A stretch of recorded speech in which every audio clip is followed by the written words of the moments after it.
Good morning guys. आजचा day 3 आहे. आज मस्त छान वातावरण आहे इथे हम्पीमध्ये. आज आपण राहतोय. हे आमचं एक न्यूका ॲडव्हेंचर्स नावाचं एक रिसॉर्ट आहे. इथे अशी प्रॉपर्टी आहे ती सगळी. मस्त छान सकाळी 16 डिग्री टेम्परेचर होतं आणि आपलेच पुण्याकडचेच लोक आहेत मोस्टली आज राहायला. आता आम्ही निघालो आहे सगळं आज हम्पी साईटसीन करायला. आत्ता वाजलेत 8:30 आणि आता आपले प्रसाद शेठ गाडी काढतायत. सौरभ एकदम रेडी, रोहन एकदम रेडी, मी पण एकदम रेडी. चला, तर आपल्या हॉटेलला जायला असा काहीसा रोड आहे. सगळा फुल ऑफ रोड, थोडंसं ॲडव्हेंचर. आणि हा साईडला एक कॅनल आहे, असा छान वाहतोय तो, सुंदर. सनी डे, मस्त गार वातावरण आहे. मजा येईल फिरायला सगळी आणि शूट करायला. बघूया कसा काय दिवस जातो आजचा आपला.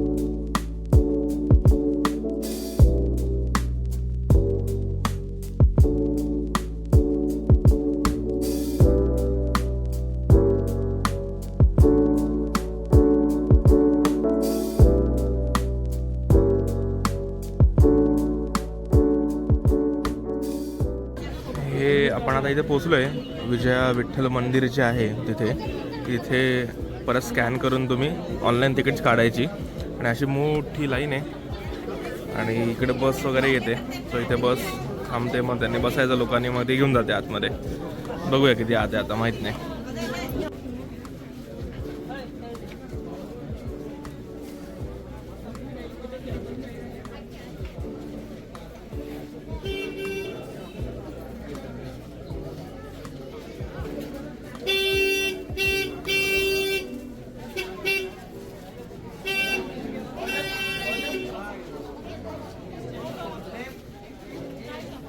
आता आम्ही मस्तपैकी बसमध्ये बसलो आहे. जरा 15-20 मिनटं लागली थांबायला. ठीक आहे, थोडं चालतंय. 120 रुपये झाले आमच्या चौघांचं मिळून.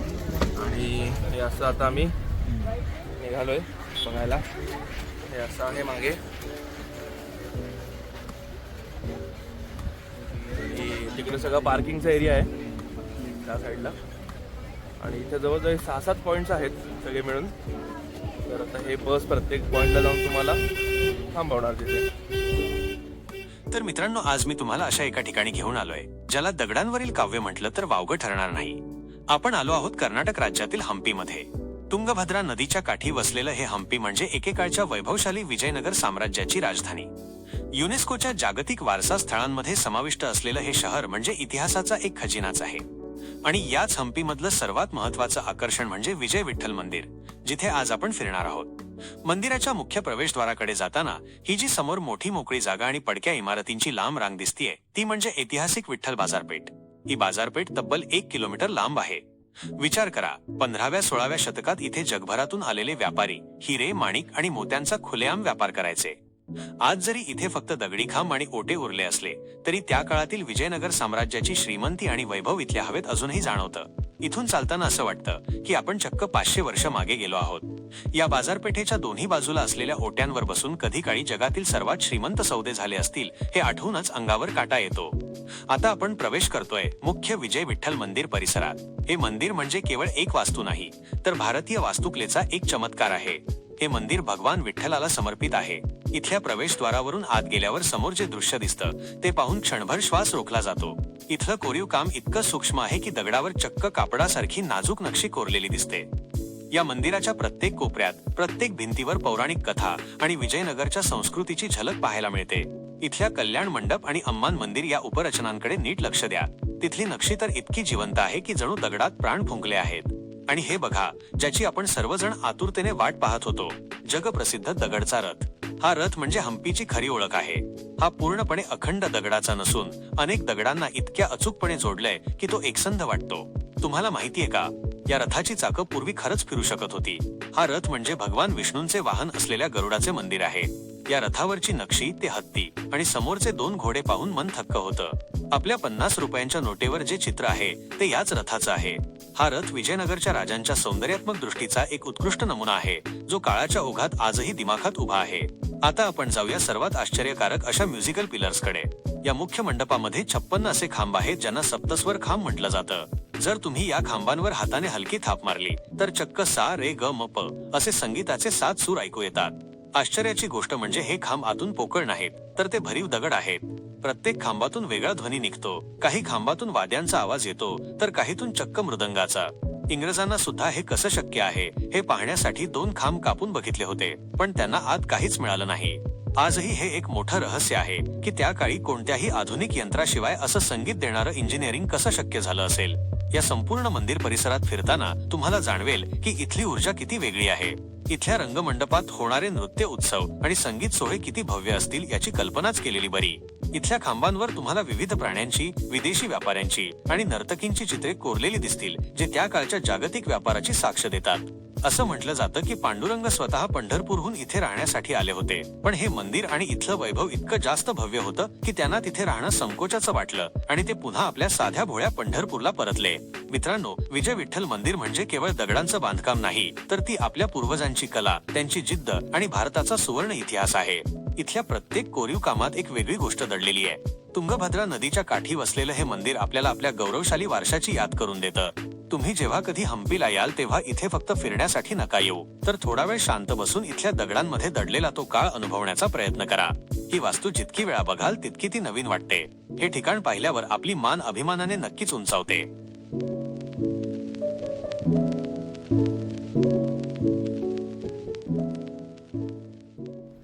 आता आम्ही सगळं बघून गाडीत येऊन बसलोय आणि खूपच सुंदर आहे सगळं. 15व्या 16व्या शतकातलं एवढ्या जुन्या गोष्टी बघून खरंच म्हणजे जरा नवल वाटतं की एवढ्या वर्षानंतर पण अजून ते सगळं इंटॅक्ट आहे. तसंच सगळं ऑब्विसली त्याची सगळी काळजी पण घेतली जाते व्यवस्थित, पण तेव्हा कसं बांधलं असेल ते हे पण जरा प्रश्न पडतात थोडेसे. आणि खूपच सुंदर आहे सगळं. खूप मजा आली बघताना, खूप गोष्टी कळल्या. आम्ही गाईड पण घेतला होता एक, तर तो पण सगळं आम्हाला त्याने व्यवस्थित सगळं समजावून सांगितलं. मी पण थोडं ट्राय करेन तुम्हाला सांगायचं नंतर जरा व्हॉइस ओव्हरने. आणि पहिलं गाणं आम्ही सगळं ते बघत होतो आणि मग मी नंतर शूट केलं सगळं. तर आता वाजलेत 12 आणि आम्हाला प्रचंड भुका लागल्यात. आम्ही काहीही खाल्लं नाही आहे सकाळपासून, ना चहा घेतलाय ना कॉफी घेतली आहे, फक्त पाण्यावर आहे आम्ही सकाळपासून.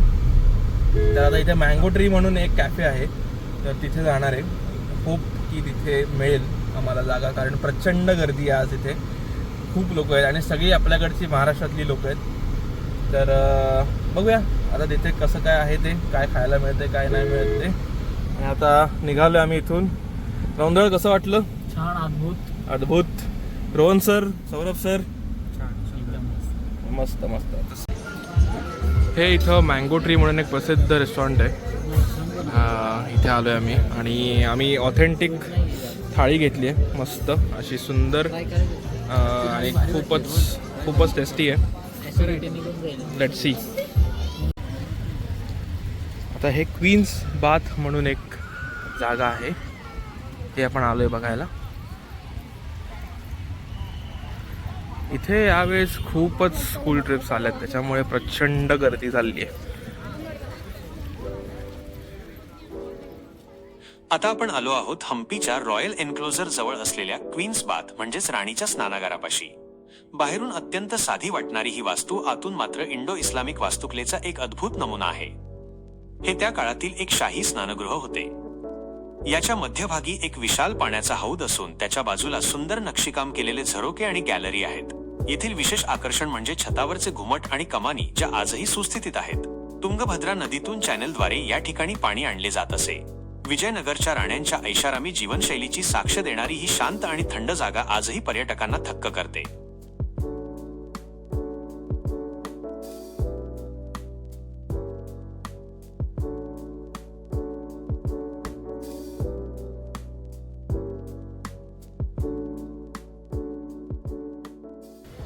सो आता आपण क्वीन्स बात बघून इथे हजारराम मंदिर जे आहे ते बघायला आलोय. इथे गाडी मस्त पार्क केली आहे आणि इथे सगळं पार्किंग आहे त्याचं.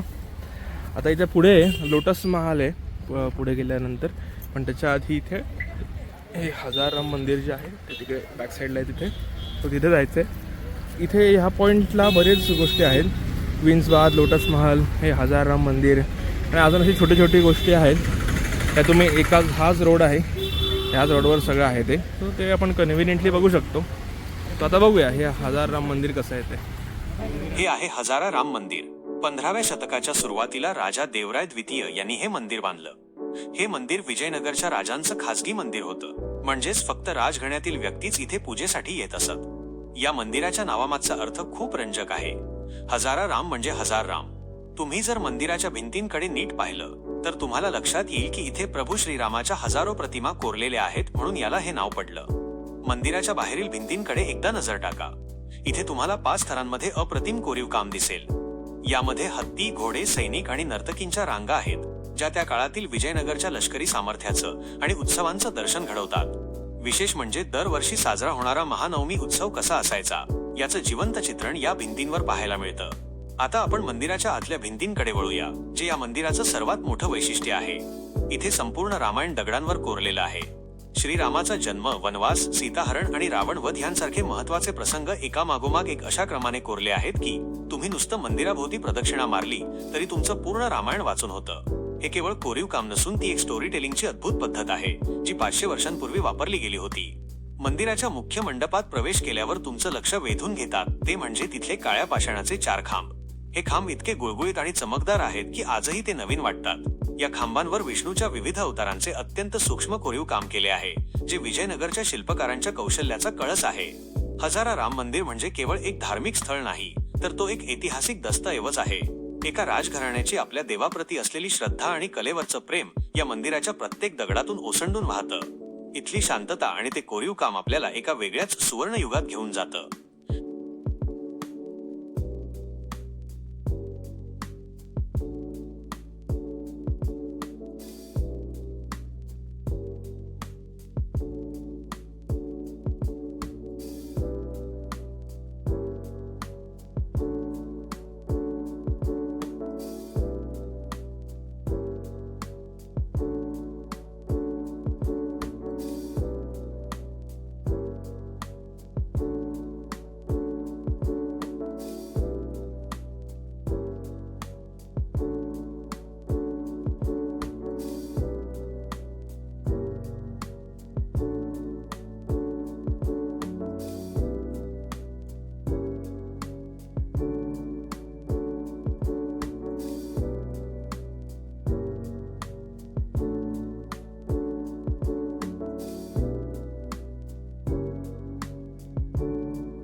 आता वाजलेत दुपारचे 3 आणि आम्ही इकडे आलो आहे विरूपाक्ष टेम्पल जे आहे मेन इथलं हम्पीतलं, तिथे आलो आहे. गर्दी प्रचंड असणार आहे आतमध्ये असा अनुमान आहे, तर बघूया. आणि तुम्ही इथे बघू शकता हे जे आहे ना खांब सगळे उभे आहेत, तर ते पूर्वी बाजारपेठ भरायची इथे असं म्हणे. तिकडे पण तुम्ही बघू शकता असं मल्टी लेवल बाजारपेठ भरायची असं मगाशी आमच्या गाईडने आम्हाला सांगितलं. तिथे वेगवेगळे व्यापारी यायचे, व्यापार करायचे, घरी जायचे, असं सगळं आहे. आता आत जाऊन दाखवतो. माहीत नाही आतमध्ये अलाउड आहे फोटोग्राफी, नाही आहे मेन देवळामध्ये, असायला पाहिजे, असेल तर दाखवतो सगळं. तर मित्रांनो, आता आपण आलो आहोत हम्पीच्या सर्वात पवित्र आणि जिवंत वारशापाशी, ते म्हणजे श्री विरूपक्ष मंदिर. हम्पीमधील इतर सर्व मंदिरे आज भग्न अवस्थेत असली तरी हे एकच असे मंदिर आहे जिथे 7व्या शतकापासून आजपर्यंत अखंडपणे पूजा अर्चा सुरू आहे. हे मंदिर भगवान शिवाला समर्पित असून त्यांना येथे विरूपक्ष या नावाने ओळखले जाते. मंदिराच्या समोर उभे राहिल्यावर सर्वात आधी लक्ष वेधून घेतो तो म्हणजे याचा भव्य गोपुरम. हा गोपुरम तब्बल 160 फूट उंच असून 9 मजल्यांचा आहे. विचार करा, त्या काळात इतकी उंच वास्तू कोणत्याही आधुनिक क्रेनशिवाय कशी बांधली असेल. या गोपुरामधून आत प्रवेश करताना आपल्याला विजयनगर साम्राज्याच्या वैभवाची खऱ्या अर्थाने जाणीव होते. मंदिराच्या मुख्य प्रांगणात आल्यावर आपल्याला समोर एक मोठा नंदी आणि कोरीव खांब दिसतात. या मंदिराचा विस्तार चालुक्य आणि होयसळ राजवटीत झाला असला तरी विजयनगरचा महान राजा कृष्णदेवराय यांनी त्यांच्या राज्याभिषेकाच्या निमित्ताने येथील मुख्य मंडपाचे आणि गोपुराचे नूतनीकरण केले होते. इथल्या रंगामंडपाकडे नीट पहा. या मंडपाचे खांब आणि छतावर केलेली चित्रकला आजही आपल्याला थक्क करते. या छतावर महाभारतातील प्रसंग, शिवाचे विवाह सोहळे आणि मन्मथाची कथा रंगवलेली आहे. विशेष म्हणजे हे रंग नैसर्गिक वनस्पतींपासून बनवलेले आहेत, म्हणूनच शेकडो वर्षांनंतरही ते आजही टिकून आहेत. आता मी तुम्हाला या मंदिरातील सर्वात मोठ्या रहस्याबद्दल सांगणार आहे. मंदिराच्या मुख्य गर्भगृहाच्या मागे एक लहान खोली आहे. या खोलीच्या भिंतीवर मंदिराच्या मुख्य गोपुराची उलटी सावली पडताना दिसते. हे एखाद्या कॅमेरा ऑब्स्क्युरा प्रमाणे काम करते. 500 वर्षांपूर्वी आपल्या भारतीय इंजिनियर्सना प्रकाशाच्या परावर्तनाचे रिफ्रॅक्शन शास्त्र इतके अचूक माहिती होते, याचे हे जिवंत उदाहरण आहे. मंदिराच्या बाजूलाच हेमकूट पर्वत आहे, जिथे भगवान शिवाने तपश्चर्या केली होती असे मानले जाते. या मंदिरात केवळ वास्तुकला नाही तर एक वेगळी आध्यात्मिक ऊर्जा आहे. तुंगभद्रा नदीच्या काठावर वसलेले हे मंदिर विजयनगरच्या इतिहासाचे मूक साक्षीदार आहे. मंदिराच्या आवारात तुम्हाला लक्ष्मी नावाचा हत्ती पाहायला मिळेल, जो येणाऱ्या पर्यटकांना आशीर्वाद देतो. विरूपक्ष मंदिर हे केवळ दगडविटांचे बांधकाम नसून ते दक्षिण भारताच्या संस्कृतीचा आणि श्रद्धेचा कणा आहे.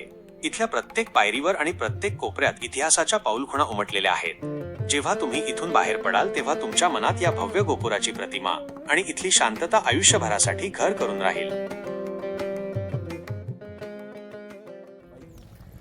तर आता आपण आपलं जे विरूपाक्ष टेम्पल होतं ते बघून झालंय आपलं.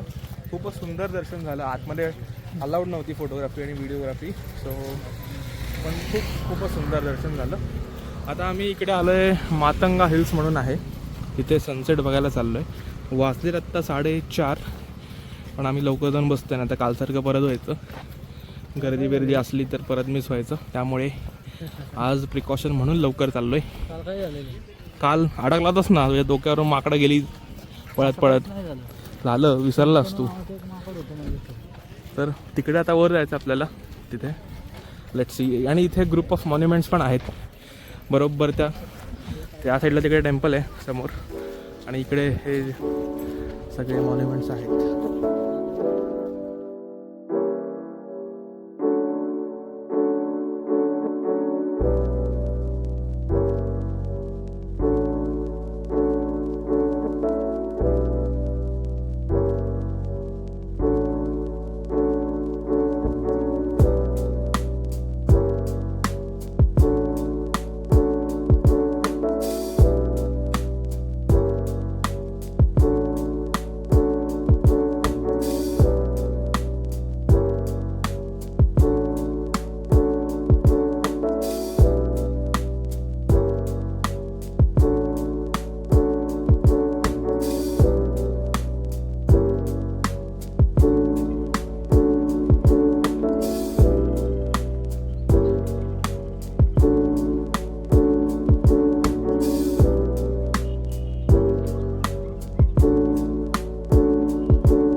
Good morning guys. आजचा शेवटचा दिवस आहे आपला. कालच्या सनसेट नंतर मी म्हणजे तिथे मी टाईमलॅप्स लावला होता आणि फोनची बॅटरी ऑलरेडी जरा कमी होती, पण तो टाईमलॅप्स सुरू असतानाच फोन स्विच ऑफ झाला. त्यामुळे आणि नंतर चार्जिंगला पण मला काही चार्ज नाही मला कुठे. तर त्याच्यानंतर आम्ही असेच जरा रॅन्डम तिथे विरूपाक्ष टेम्पलच्या तिथेच जरा फिरत होतो आणि तिथून मग आम्ही रूमवर गेलो परत आणि जरा फ्रेश होऊन मग परत एक लजीज म्हणून हॉटेल आहे इथे. या हॉटेलपासून एक 4-5 किलोमीटरवरच आहे. तिथे जाऊन डिनर केला. मग मस्त जरा आईस्क्रीम घेतलं आणि इथे जवळच एक लेक आहे, तिथे जाऊन बसलो होतो आणि जरा गप्पा चालू होत्या. मग त्याच्यानंतर येऊन झोपलो निवांत. आणि आता वाजले 10:30 वाजले आता सकाळचे. आणि आता आपण आज जाणार आहे डायरेक्ट पुण्याला. इथून आपली ट्रिप संपली. तर आता सामान वगैरे सगळं पॅक झालेलं आहे आणि निघतोय. ही आपली अशी रूम होती. Rohan sir good morning. Good morning. Saurabh good morning. Good morning. हे अशी रूम आहे, खाली बेड्स आहेत आणि वर तिथं बेड आहे एक. 4,000 घेतले पर नाईट. ठीक आहे, जरा एक्सपेन्सिव्ह आहे पण ओके. आणि बाहेर अशी जागा आहे, सगळी छान आहे, बाहेर मस्त आहे एकदम. आणि ही पण जागा अशा ठिकाणी आहे ना की आजूबाजूला काहीही कुठलाही गोंगाट नाही आहे, काही गाड्यांचा आवाज वगैरे येत नाही आहे, एकदम निवांत आहे सगळं, छान पीसफुल, मस्त गार वातावरण आहे, वारा वाहतोय छान. आणि या आता गाडी, तिथं गाडी आहे, प्रसाद जरा साफ करतोय, आता सामान वगैरे लोड करायचं आहे आणि मग निघूया.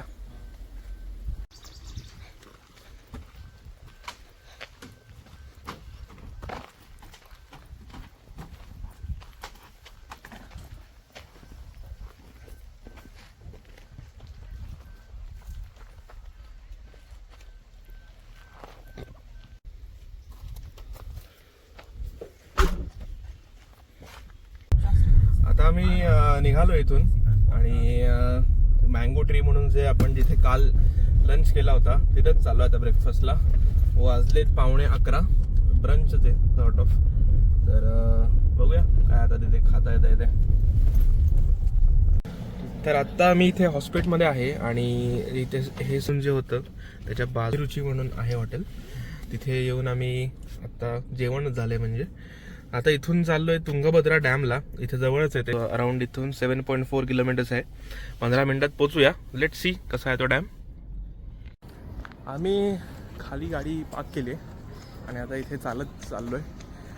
साधारण 1 किलोमीटरचा हा वॉक आहे. बस पण आहेत पण म्हटलं की असं जरा जंगल वगैरे आहे तर मग बघत जाऊ जरा थोडंसं. आता ऑलमोस्ट पोचलो आहे. ही तुम्ही बघू शकता इथे हा असा रस्ता आहे सगळा पूर्ण. तिथे खाली आपण गाड्या लावल्या त्या साईडला आणि खाली यांचं हे पॉवर हाऊस आहे.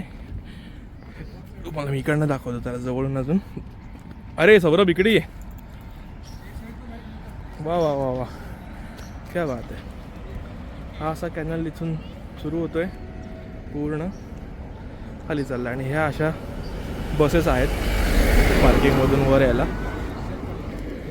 फारच सुंदर.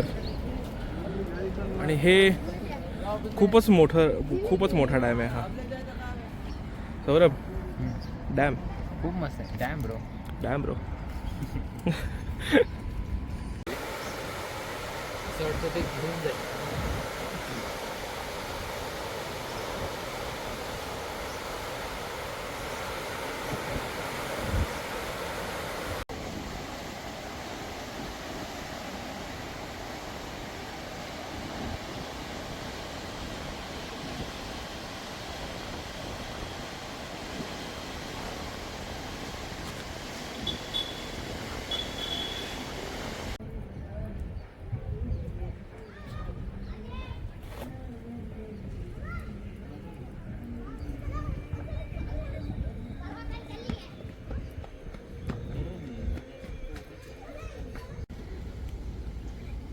वर डॅम बघून आल्यानंतर तिथून आपण हे चालत गेलो.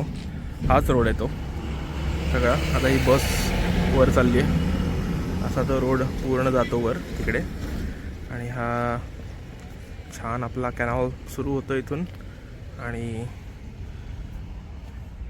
तिथे जातोय पुढे तो. काकांनी मध्ये येऊन फ्रेमची शोभा वाढवली आहे.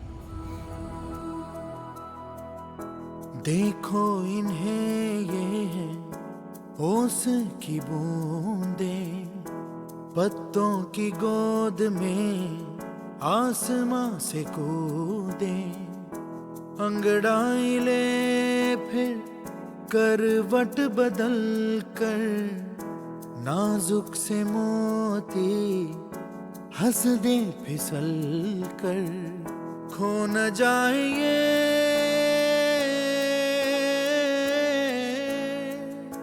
तारे जमीन पर.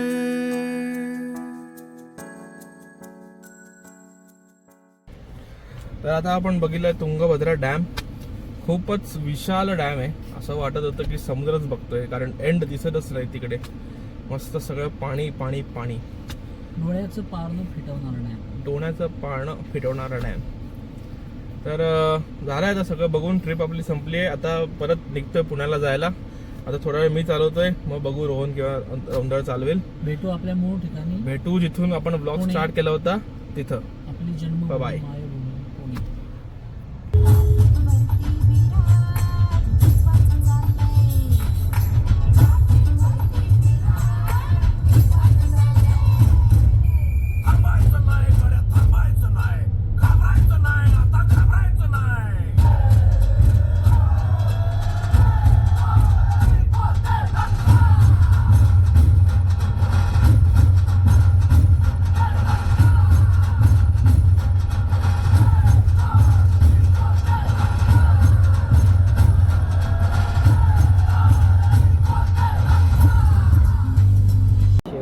तर आता रात्रीचे वाजलेत 11:30 आणि आम्ही जेजुरीच्या पुढे आलो आहे. अजून एक 100-1 किलोमीटर राहिलं आहे जायला.